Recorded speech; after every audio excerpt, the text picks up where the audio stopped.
Hello there, this is Darren Bennett, the director and writer and editor of this, the special director's edition of Atomic Armageddon, and I'm going to talk to you on this track about lots of things about why the film was made, how it was made, where it was made, and point out any other various and interesting things along the way. The title sequence that you saw earlier, the background image there, was something that I drew in crayon and then photographed and black and whited and so forth. Then we go into some stock footage. Stock footage is very important to this genre because you can't make a long film without stock footage, given that you don't have much of a plot, particularly in this case. Locations is our first real location here, is upstairs in my townhouse, in my computer room / fiction library, where we just threw some circuit boards and beakers and things around in there and made it sort of look nothing at all like a lab. But anyway, you'll notice in the Special Director's Edition that we've added some second unit footage in mostly from the form of establishing shots and driving scenes, which you'll be seeing plenty of later. Don't you worry about that. This is downstairs in my dining room / non-fiction library. You can see all of my exciting books in the background. Could have been dangerous. And those of you who are lucky enough to be watching on a computer can see some Star Wars Lego models right at the top of the frame. Those of you watching on a television won't be able to see that at all. In fact, you'll probably be lucky to see the top of Mr. McVicker's hat. What could have happened? I have some ideas. Casting decisions. Well, And this will help me find out. probably better to talk about that when I talk about the genesis of the film, because it's very, very tightly tied up with that. Car park. Anything that you see shot in a car park is shot in the car park of the Koala Bushland Centre at Burbank, with the exception of this night footage. Now, of course, the establishing shot of the car was shot day for night, very poorly, but nonetheless it seems to work. This was actually shot at night. Here again we see the same monster footage, and it's important to note that it's always the same monster footage you're seeing over and over again, just day for nighted in that cases. That particular shot of the monster was shot at a different location in Burbank, which had darker background trees, so we could also get the contrast between the white shirt. Notice the director in the door there. You probably see most of the cast reflected in Mort's sunglasses, but you need a sort of magnifying glass to see that. But yes, now shot in a place where we had very dark, very dense background trees. Now we come into the first of the extended driving sequences, which were shot for second unit footage. And while you're sitting back here watching cars go past, we'll talk about the genesis of the film. Basically, my sister Colleen, who's the director of photography, amongst other tasks, has been making short films for some time, and we were sitting around one day early in 2007 watching some bad films, Mystery Science Theater 3000, and we watched particularly bad films, and I said, you know, I could write a bad film. And I was talking with Simon and Mort at the time. I said, I'll put you both in it. And I also said, what did I say? Then I also thought that, well, you know, we can give it to Colleen to do, because, you know, give us something fun to do, because the other films have been sort of rather dull and pretentious. Well, that's just my point of view. But anyway, so I thought, write something fun, short, quick, and put all my friends in it. I mean, you know, what else can you do with filmmaking, really? And so hence the idea of making a bad monster film. And the first thing that came to mind was the film we'd been watching, which was Monster A Go-Go. Had characters played by the same person, but they were different characters. It just wasn't really differentiated very well. So I thought, we'll make Simon 3 different people who aren't quite very different. My second thought was, we have to make Mort a policeman, because Mort has this beautiful deadpan delivery. I said it's just perfect for a policeman. And then the other casting came around. Well, we needed a girl, so to speak. We needed the girly aspect of these films. It's not a very rewarding role for women, I'm afraid, in these films. So we got Simon's fiancée to play that. I needed a junior detective, and Paul McVicker is someone I've worked with for many years, and I thought he had an excitability. He had a good chance of playing off against Mort's deadpan. You'd have Mort deadpanning things, and he'd be able to come in with the interjections, just go right like that quite well. And The rest of the cast was, pretty much made up as we went along. That's the 4 important people. I decided to play the monster. I'm saying arm a lot in this, but well, you'll just have to get used to it. Because, seriously, I couldn't ask anybody else to shave their head and cover themselves with talcum powder. So here we are still with some more second unit footage. This is, of course, back at the Koala Bushland Centre. All of the driving shots that you saw were basically taken from where Simon lives on a direct line to this location. We just basically stop and get out and say, yep, that's a good place to film some cars. Film some cars quickly, get back in the cars, carry on. For the second unit footage here, I decided to, let's do some arty shots, looking up, looking down, that sort of thing, Let's get some close-ups of the monster. You can't really see him yet. And again, all just shot in an afternoon, basically. Nice view of Simon's bald spot there from up a ladder, up a tree. That tree, to be precise. And yeah, so I wrote the script very quickly, and then we spent some time producing it. We'll talk about the production in the next long driving scene. Now, this is our second scrubland location. All the car park footage I've said was shot at one place. All of this sort of footage, people stumbling around the bush talking about monsters, was shot just up the backyard of Simon's sister and brother-in-law's house at Mount Cotton. And you'll be able to see both of those later in the party scene, but more horribly mutilated. With the exception of this close-up, which was shot at the Bushland Centre. Oh, and gee, doesn't he stand up quick? That's because I obviously didn't set that up very well. Bad director. That is Simon under the sheet. It's important to point out. Why pay for something else when you can get your actual cast to go under a sheet for you? So there's an establishing shot of the outside of Hank's lab. Hank's lab here is basically Simon's computer room at Simon's place with several of his Macintoshes. If you look on his desk there, you can see a picture of him and Donna, so I suppose you could consider that to be a picture of Hank and Susan in earlier days. Oh yes, the International Scientific Symbol for Radioactive Mutants, which was scratched by myself with a tip of an umbrella in the car park of Nunda Railway Station the day before we actually shot this. So yes, always important to do your preparation in advance, even if in advance is only the day before. Yes, she flew home yesterday as soon as we notified. Why do you know her? This was actually shot with the camera effectively out in the hallway, the wide shots there, which was why you get a bit of light there. On the left, you've got Tash and Adam Martin, who own this particular block of land. That's Simon's sister and brother-in-law. My sister in the middle there, and Scott, our sound guy, on the right, and his fiancée Keely there, bopping along. Now we get a series of close-ups. All of these close-ups, if you look carefully at the backgrounds there, I've mixed them up a bit in the Special Director's Edition, but a lot of them share the same background. Here's some more second unit footage. It's Teresa Yates, friend of mine, against her background. That's in her backyard. Doody-doody-doody-doo. That's my father back against the original background. That's in my sister's backyard. It was at her birthday function. We just shot some quick footage. Simon's sister Tash. That's in her backyard. Very importantly, the backyard in Atomic Armageddon, it's no point mucking around. My friend Katrina in my sister's backyard. Just chuck a chair down, throw a camera in front of it and say, let's just shoot some people for the party scene. Teresa's husband Alan back in their backyard. So as you can see, I've tried to mix up the backyards here a bit to so that it's not painfully obvious to the novice viewer, my mother, that it's all shot in the same place, in the same chair, without moving the camera. This, I think, is very sort of indicative of the style of filming we were actually shooting. You don't move the camera if you possibly help it.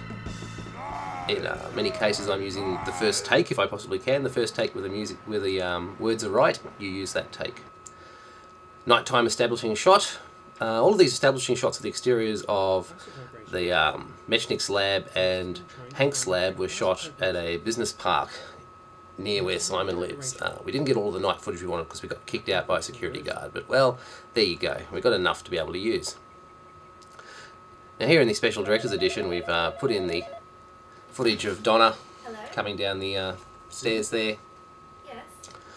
It's Hank. and having the rest of the conversation, the other side of the conversation. We've got the first half of the conversation. We thought we'd throw the rest in. Now. This is shot. I obviously had to cut it. I had to cut it a bit, take out some of the pauses, but it's still a bit. It's a bit stilted, a bit artificial, I think, there. And also, I hope it's not too obvious that it's a beautiful sunny day where Donna's standing, and it's of course it's night in quotes where Simon is. But well, here we go. Here's another exciting night exterior. Now this is. You'll watch the camera here, and the camera just is having a terrible time trying to keep focus because, you know, I'm not a cameraman, and when we get into the later scenes here, we're actually sort of trying to pretend to be a cameraman. But yeah, so the camera is the autofocus is just having a fit. But I thought, nah, we'll just throw it in anyway. It's good enough for my crappy film. This footage, focus goes, focus comes, which is a shame because we've got a lot more footage of that car leaving. So when we got into this is the interior of the car for the night shooting. I like these shots, the way you can see Simon's eyes in the mirror, particularly when we get up here to the traffic lights. I've got, we've got like 10 minutes of this stuff. I decided not to put all of it in. Aren't you lucky? But at this point, we'd worked out how to focus the camera properly, so I've managed to keep it reasonably in focus, or more to the point, I've probably got it focused on infinity or something like that, just to stop the autofocus from throwing us off all the time. I liked the way this looked with the way the various traffic lights, the car headlights flare against the footage of the dark background there. Obviously, in this particular traffic light, we cut out most of the cross traffic. I just sort of cut most of the traffic and went straight into the coming on traffic and moving on. This gives us a good opportunity to showcase some more of Scott's music. Obviously, Hank listens to the same radio station that people at the lawn party listen to because it's playing the same music. I think it was important to point out that the timing for the stretched lawn party scene you saw earlier was basically so that I could showcase all of that piece of music. That was the timing reason behind going for the longer shots of people quaffing liquids. Anyway, back to daytime, back to our detectives. That's the big laugh of the film. That was, you know, when I wrote it, it was sort of like, okay, we build up with these reveal shots of the sheets and to going for the big laugh, and the big laugh is the big bunch. All right, well, here we are. We're into our second of our extremely extended driving sequences. That's my car, isn't it lovely? Yes. So anyways, I picked my car for the detective's car. This is Hank's car. That's actually Simon's car, so he's quite comfortable driving that. Don't you often wonder in a film how people get from point A to point B? Well, in B movies or Z movies, whatever this is, it's important that we show you how people get from point A to point B, and so hence all of these scenes of people coming out to cars, getting in cars, driving places, getting out of cars. Now, where was I? Production. Alright, this film was originally written to be entered into the Brisbane International Film Festival Fast Film Competition, which required a 4-minute cut.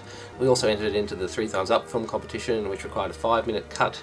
As written, it's about 7 minutes. As I cut it, it's about 9 minutes. And of course, the Special Director's Edition here is about 21 minutes.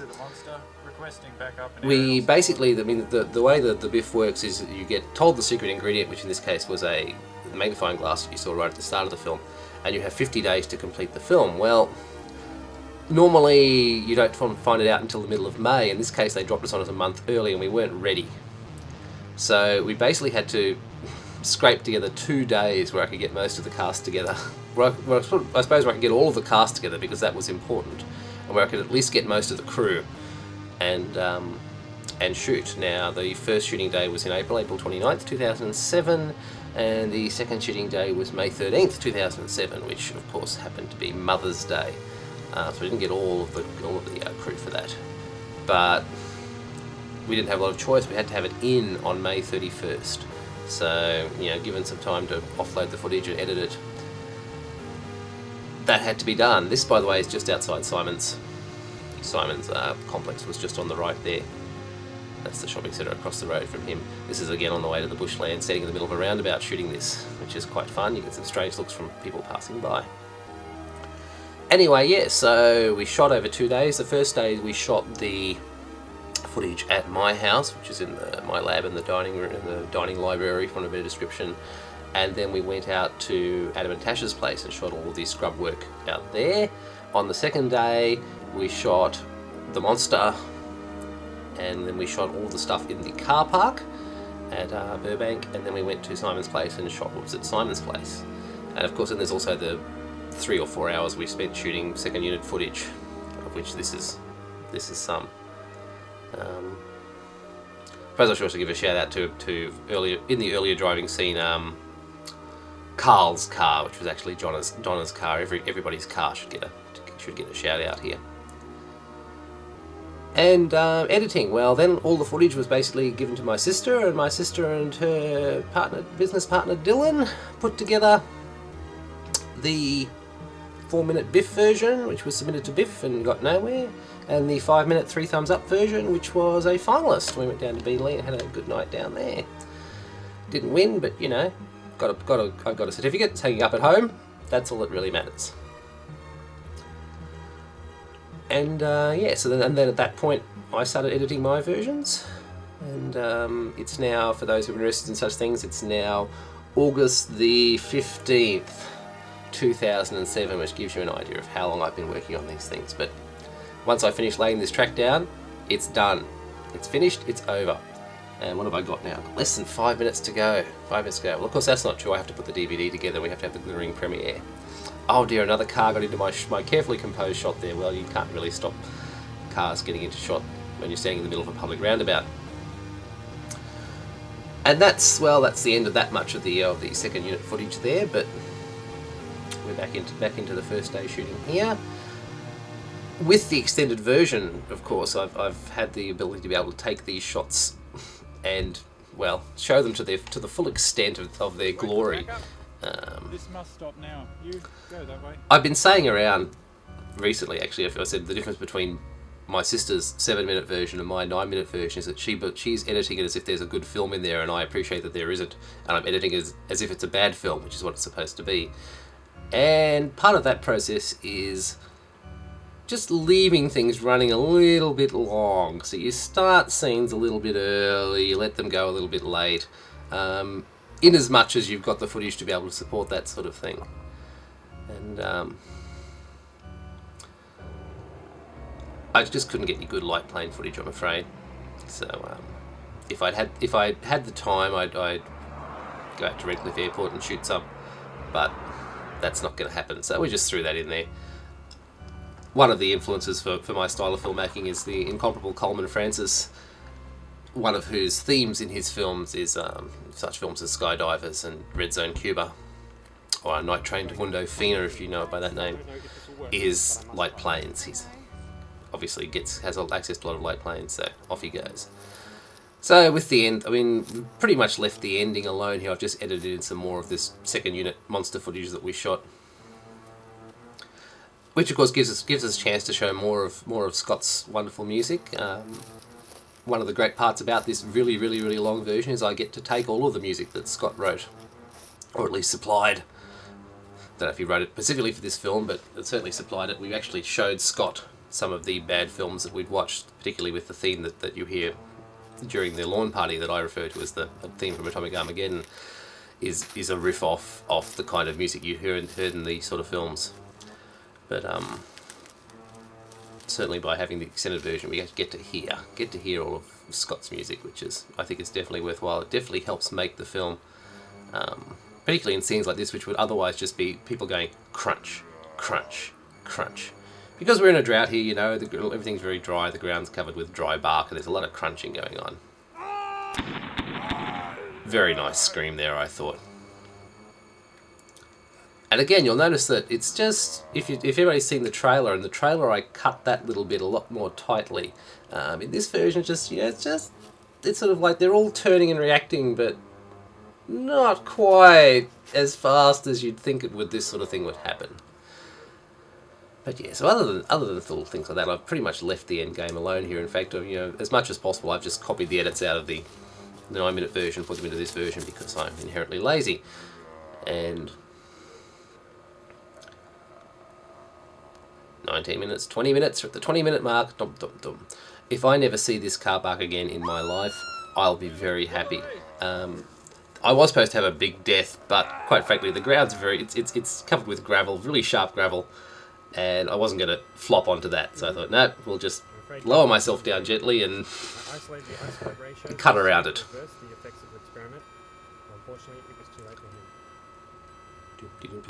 Yes, and again, that's a I'm sorry, Susan, but it was necessary. a scene from a bad movie when you sort of have Donna's obviously just sort of standing off screen there. It's before she starts up. But one day, someday. The day we shot this, it started off raining and ended up quite stunning, as you saw. So you see when you get to the end of the scene there, there's nice sun on Simon. And a bit more stock footage. I think NASA, I mean the US government basically exists to provide stock footage for filmmakers free of charge. And so that's really what the space program and the military are actually for. Anything else they do is purely coincidental. Anyway, well I hope you've enjoyed listening to me crap on, and there we go.